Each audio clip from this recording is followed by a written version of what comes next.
Assalamu alaikum wa rahmatullahi wa barakatuh. Të nderuar vëllezër besimtar, ai i cili e don pejgamberin sallallahu alaihi wasallam do të jetë në xhennet me të. Dashuria ndaj pejgamberit tek shokët e pejgamberit kishte arrit kulmin. Dhe ata e donin Muhammedin sallallahu alaihi wasallam ma shumë se vetveten e tyre. Erdhi një njeri tek pejgamberi sallallahu alaihi wasallam dhe i tha: Ja Rasulallah, tha pasha Allahun jemi i dashur te unë se vetja ime dhe se familja ime. Dhe kur po të kujtoj tyje në shpe, nuk po muj me nejt në shpe rahat, gjersa po ve dhe po të shoh tyje, pe shoh fytyrën tënde. Një ditë thot mendova se kur do të vdesim, ti do të shkosh me pejgambert në xhennetin më të lartë, ndërsa unë nuk do të arrij atë shkallë. Atër pejgamberi sallallahu alaihi wasallam heshti dhe gjersa zbriti fjale Allahut: "O men yuti'i Allaha war rasula fa ulaika ma'a alladhina an'ama Allahu alaihim minan nabiyyin."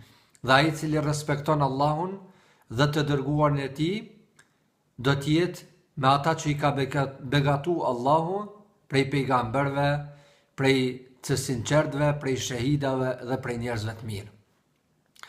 Po ashtu njëri prej shokëve të pejgamberit sallallahu alaihi wasallam, i cili kishte emrin Zeid ibn Dathana, të cilin e kishin zonë rob pabesimtarët e Mekës.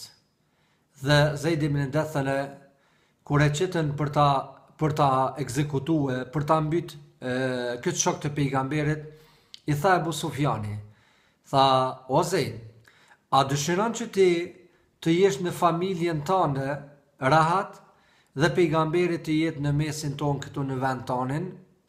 Çka i tha Zeid ibn Dathana, atij të cilit ju kishte ngulit dashuria ndaj pejgamberit sallallahu alaihi wasallam në zemër? I tha: "Pasha Allahun, unë nuk pajtohem dhe nuk dëshiroj kursesi që të jetë pejgamberi në një vend e që t'i futet ndonjë therr në këmbë e unë t'jam rahat në shtëpinë time. E mos flasmi për këtë moment." Këto ishin dy tregime, dy shembuj të atyre që e duanin pejgamberin sallallahu alaihi wasallam ma shumë se vetveten e tyre.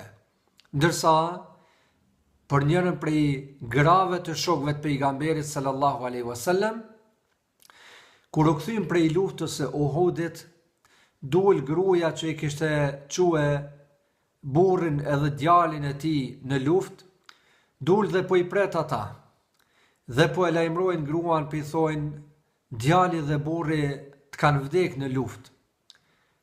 Gruaja tha: "E çka ka bo pejgamberi sallallahu alaihi wasallam? A është gjallë pejgamberi?"